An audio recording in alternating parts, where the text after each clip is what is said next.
as undergrads in psychology, you've probably encountered some of this content in different bits and pieces in other types of coursework, maybe in abnormal psychology, child development, so on and so forth. Generally speaking, behavior analysis, or some time will be given to this approach within those courses. And generally, it's kind of encapsulated in the approach of looking at just what we can see, right? The focus on observable behavior. We dive in a little deeper into the chapter that Zimbardo actually devotes to behavior analysis, and you'll see learning in human nurture, as opposed to originally in the table of contents what was stated as learning in human nature. This kind of speaks back to that kind of age-old argument of nature versus nurture, and behavior analysis kind of coming from the perspective that nurture is an important and in fact, determining factor in behavior and learning. And so within behavior analysis, there are two main forms of learning that we look at. And they are probably terms that might be more familiar to you, and that is classical conditioning and operant conditioning. In that, to be a behavior analyst, you are working from one theoretical approach, as opposed to some of what my colleagues might speak of in terms of having something of an eclectic or multi-theoretical or interdisciplinary or inter-theoretical approach. This is one theoretical approach, which again makes it somewhat different. What I'd like to point out about that is that programs of study like the ones that we have here at William James in applied behavior analysis really is about teaching the student to become a good behavior analyst and to really understand all components of that approach. It goes way beyond what you can touch on in parts and bits and pieces in your different undergrad courses. So let me move on then and talk about how this one theoretical approach helps you do the work of what a behavior analyst does, and more importantly, what is that work? So you can see here I have behavior analyst as a therapist, behavior analyst as an assessor or evaluator, behavior analyst as a manager, and behavior analyst as a consultant. So the fact of the matter is we could talk about each one of these roles and kind of describe the work that's done within these roles. But you could probably begin to hypothesize just by these keywords, right? Like what a behavior, what that work entails. And for the sake of time, what I'd like to convey to you is that, again, that one theoretical approach, because it is so diverse in its applications, really lends itself to helping the individual serve any variety of roles in any variety of settings with any variety of populations. That's the power of a behavior analytic approach. Obviously, I'm a fan of it. So anyway, the point here is that that one approach can be applied in many different ways and to help many different types of problems. And in fact, one person can serve all these roles. It's not like one specializes in any one of these sections. If anyone here has some familiarity with the work of behavior analysts, some of you are nodding your head, you probably see this in some way, shape, or form. So who do we work with? Who do behavior analysts work with? And the first bullet, I'd like to just kind of let it sit up there for a little bit, because the bottom line is you cannot get away from the field of autism if you're in the field of behavior analysis. These two fields go hand in hand. They have gone hand in hand for about the past 4 or 5 decades. And they are just intimately intertwined in current day profession of that field.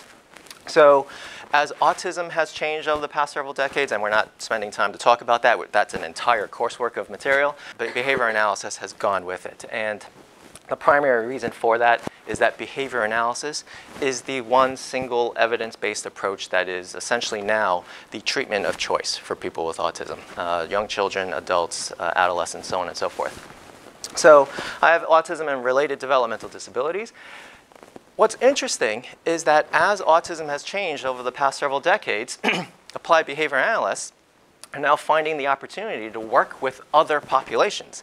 And that's because people with autism now are also presenting more and more commonly with many other challenges. So comorbid mental health and psychiatric concerns.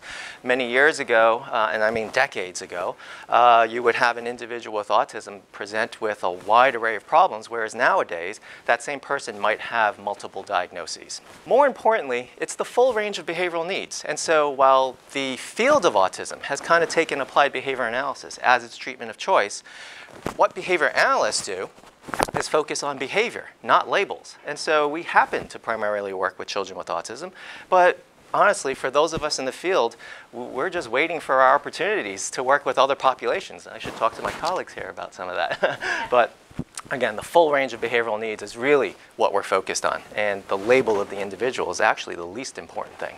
Behavior analysis is also extending into non-clinical settings, and the second largest area for behavior analysis outside of autism special education is in fact business. It might not be something that you think, well, how does the science generalize from autism to business?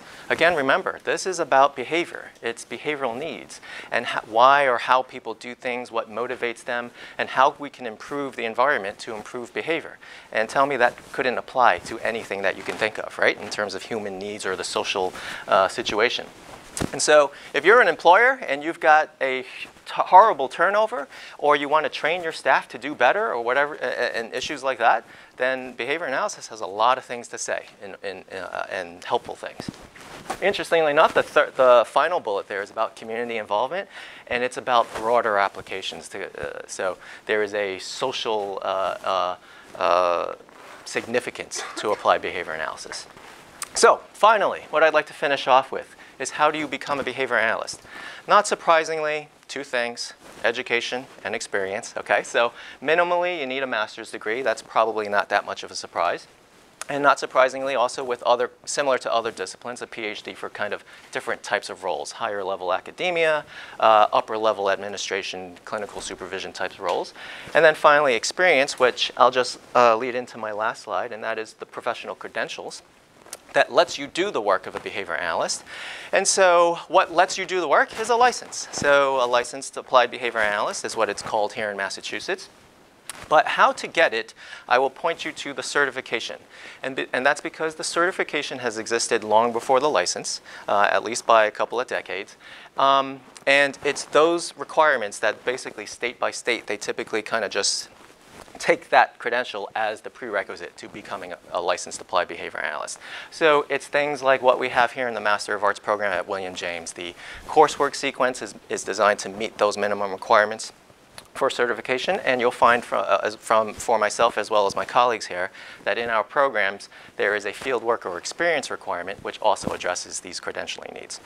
I've said a mouthful. I think I've kept to my time limit, but I will leave you with my contact information. Of course, you can find more information about the program at the William James website.